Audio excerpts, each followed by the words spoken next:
So tell me, David, what do we need to know when we're working in a region about the local farm context and the industry? Okay, so the type of farming system is very important. So if you're, for example, a continuous cropper, you pretty much are locked into a seasonal cycle where, you have to get ready for seeding, get seeding undertaken, and then you start to move into a monitoring and control phase for your crop. So that involves a lot of time on boom sprays and tractors, and then you go into harvest. And often after harvest, then it's the time for farmers to do some tidying up, relax, go on holidays, go fishing, do whatever. Those who are in a mixed farming system have a little bit more requirement over the whole year to manage their livestock. And they have to fit in things like shearing in amongst their cropping operations. I guess a situation like this, where we are looking at tree crops, the needs are going to be different, and also the time commitment. So generally speaking, those with extensive cropping operations tend to have expensive, big equipment, so they need big acreages, they need capital investment, they often carry a lot of debt, so there's an inherent risk factor, and also at risk of a crop failure. So, you can put in a crop and it costs a lot of money to put a crop in, and you can totally lose it if conditions turned out adverse. So, just understanding what's the size of the operation? What is their main system? What's their main focus? So even within mixed crop farming systems, you can have a farmer who's more focused on the cropping component compared to the livestock, but you can also have vice versa. So particularly when you're organising events, field days and those sorts of things, you need to have an understanding of what's happening in that district within that type of farming system. The other thing which comes up is that different industries place different pressures and have different requirements on their farmers. So if, for example, you're in a system like this, there's got to be some quality control measures which are going to be different to, say, quality control measures in a cropping situation. Which will depend on who the industry body is and how well established they are. I mean, this is Davidson Plum we have here on Banyula. So what industry bodies do they fit underneath? Obviously, there's horticultural innovations.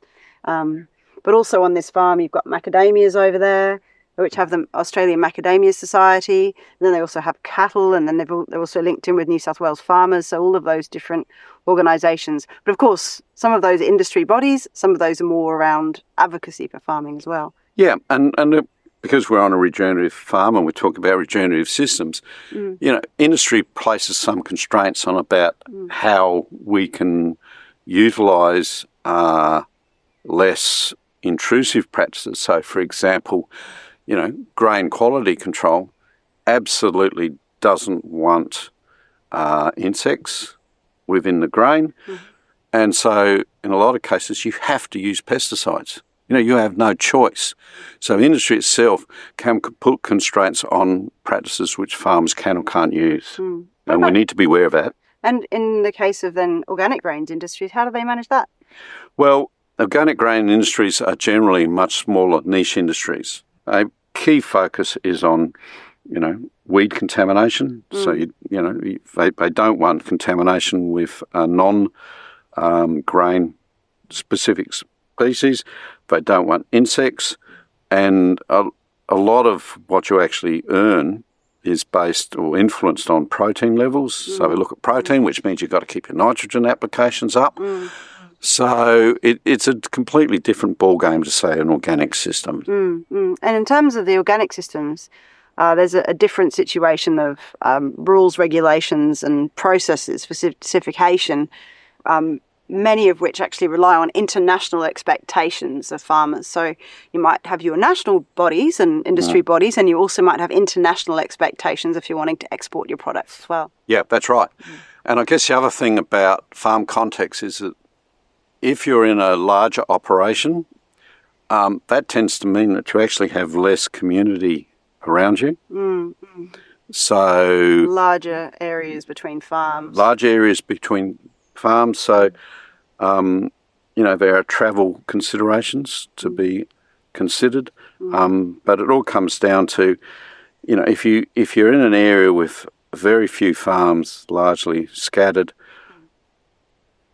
you're not going to be able to cover the same area so quickly as well. You need to factor that into your estimates of how long Exactly. it's going to take. Yeah, same as when we were doing the work on developing the surveys on the Eyre Peninsula, we had a couple of meeting points and further up and further down the Eyre Peninsula, and still farmers were driving up to 4 hours to come to that meeting point.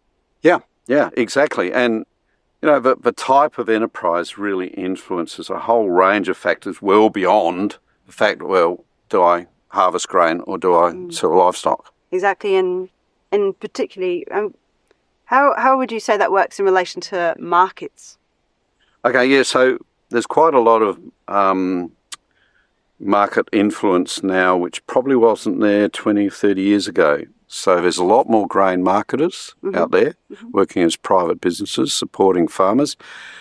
But it does appear that there is going to be a consumer-driven shift looking at grain quality more than just, say, protein levels, as an example. It's certainly already occurred in livestock, where we've seen a reduction in fat scoring and levels required. As consumer expectations change around a whole range of factors. Yes, and I guess one of the things we talk about with regenerative agriculture is, can we build increased resilience to not just climate factors, but also market changes?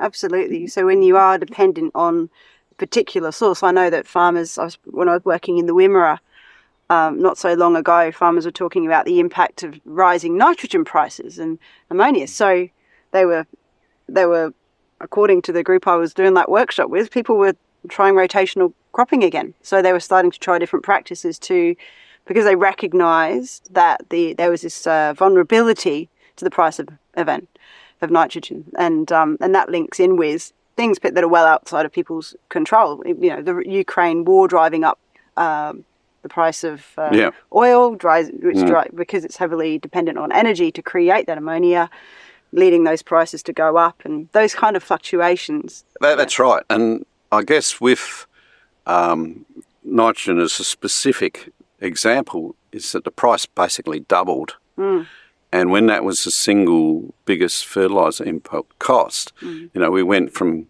in some cases, $50 to $100 a hectare up to $200 and $250 a hectare straight away, before you got any return whatsoever. And, there are some farmers whose input costs now to grow a crop are in the region of $400 to $500 a hectare. So if you put in 2,000 hectares, there's a lot riding on getting a return. Yeah, and in your view, how might that be? What are the other options? How could you build resilience in relation to your the N that's going into your system? How can you reduce those inputs? Okay, so regenerative farming concepts, I think the principles been known and understood for quite a long time. However, there is a shortage of scientific and technical data to support some of the ways to achieve these principles. Yeah, but I do know you've been involved in some projects around this, and it's not published yet, but what kind of things have been emerging from that research? Okay, so you already mentioned increasing legume component in rotations, and that does seem providing benefit. I've recently had some experience with some landholders who are undersowing cereals with a legume and then removing the legume mid-season, so we don't get competition at the end of the season for water when it's really in particular. Dry. And we seem to be able to be cut down on nitrogen applications considerably. But one of the other ways over my working life is we're seeing more and more farmers using nitrogen nutrition in crop rather than putting it all up front. Yeah. So this reduces the risk, and it means that they can then tailor their inputs a little bit better depending on, more understanding of what the season's going to do or what it has done. And I guess one of the other things which is becoming more apparent is farmers are relying more on weather forecasting. So there has been quite a lot of interesting work looking at the accuracy of seasonal forecasting. Yeah. But that varies depending on the region. Well, yeah, I mean, it was the number one information source on the Eyre Peninsula, apart from other farmers. Yeah. Yeah, so it is very important. They certainly try to keep on their toes, the farmers down there. So in that regard, I mean, what we're on here, we're in Banyula, which is a regenerative farm in the Northern Rivers region of New South Wales, and we have mixed enterprises here. We've got Davidson plum, we've got the cattle, we've got macadamias. There's also remnant rainforests and some koala habitat being developed. So, what would you say, coming out here, stepping out from the Eyre Peninsula, what are some of the main differences in the way that the industries intersect in a farm that's got, say, lots of different things going on compared to a farm that might just have one or two? Okay, so obviously in this region, you've already mentioned a range of different enterprise and land uses. Let's say you're in a 250 rainfall district on Eyre Peninsula or Western Australia.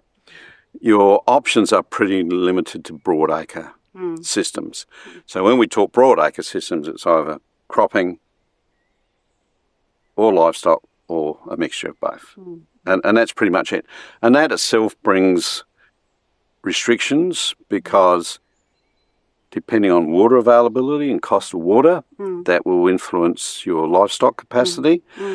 But also your landscape has a major influence too. So in Eyre Peninsula, where we've got dune swale systems, for example, we've got sand dunes which are potentially highly erosive. That's where livestock tend to camp and congregate. So for some farmers, a real problem because, you've got difficult livestock management, particularly if you're in a cropping rush time of year, where, you're 2, 3, 4 weeks on the header or on a cedar. You really don't want to be bothered with shifting livestock every couple of days. So, because that's what you have here. There's rotational, there's time control grazing. So they're moving cows. As soon as that grass gets down to the height of a bottle of Coke, they're moving on to the next space. So that is harder to manage in the larger systems. You're saying? Yeah, well, exactly. If you've got a 150 or 200 hectare paddock, you can potentially strip graze, but then you've got to shift water all the time. And we're talking about a drier, hotter climate, particularly in summer.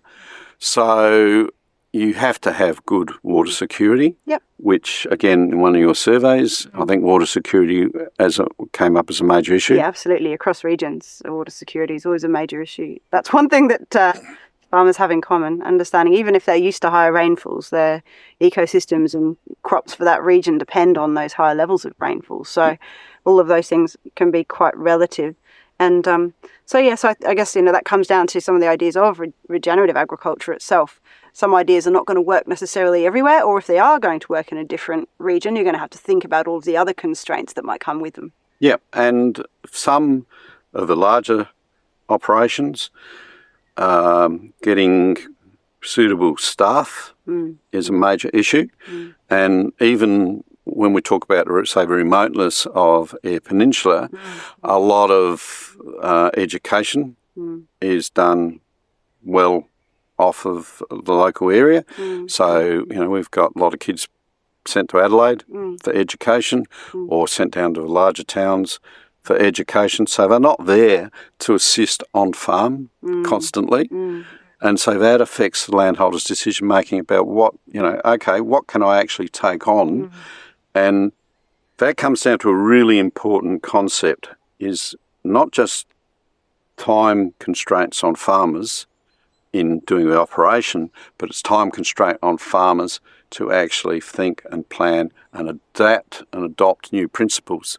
So one of the key things is that we can run a field day, or you can design a field day, which may be really important, have some really good information for farmers, but still have relatively poor attendance, because if that day happens to be a very good spraying day, that comes first, because, you know, it's the immediate thing which hits them between the eyes, and that's what they've got to go to, even though in the long term, what they've missed out on probably could end up costing a lot more. Things like that, as we had discussed in the knowledge sharing meetings that we've had in the project, that can also be an opportunity. I know that the birch cropping group had the bog field days, and they managed to bring together 300 odd farmers in one day, just because people were they were getting stuck in the mud and they needed some strategies to deal with that. So it can also be an opportunity for engagement as well. Yeah, and you've hit a really good point, is that some immediate threat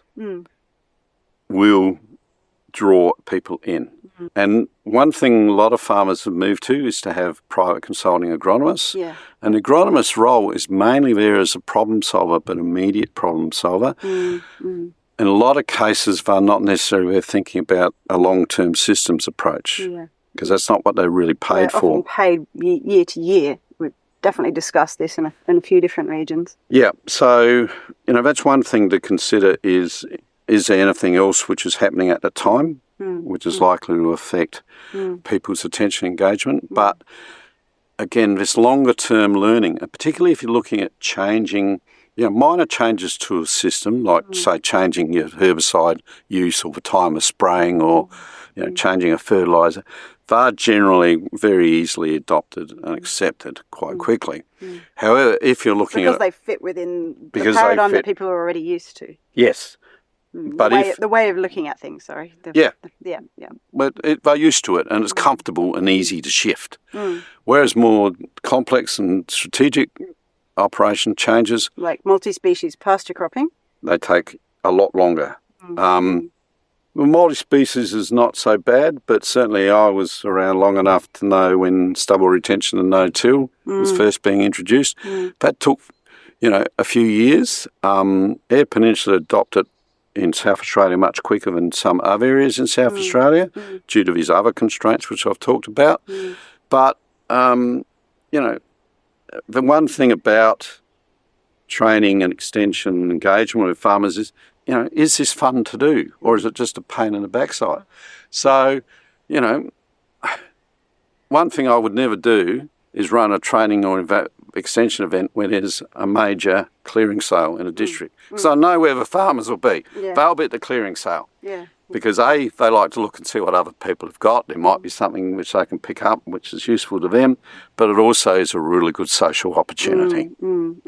Absolutely. And if there are events that want to bring in different ages of farmers or different demographics, more women, it's around thinking, well, what's a time of day or a time of week that's going to work for them and their other responsibilities as well. So, you know, particularly people with young children, that's a big element that we found across farming regions. That, and I know this, I'm a mother of 2 young kids, you've met them, you know, you are more time poor. You are managing a farm, you're managing a business, you're growing your crops and taking care of your livestock and your children as well, and managing all of that. So trying to find a time that's family friendly can be another important element. If people are wanting to bring in farmers of that family demographic. Yeah, and certainly we shouldn't underestimate that social engagement process, because farming is essentially a lonely business.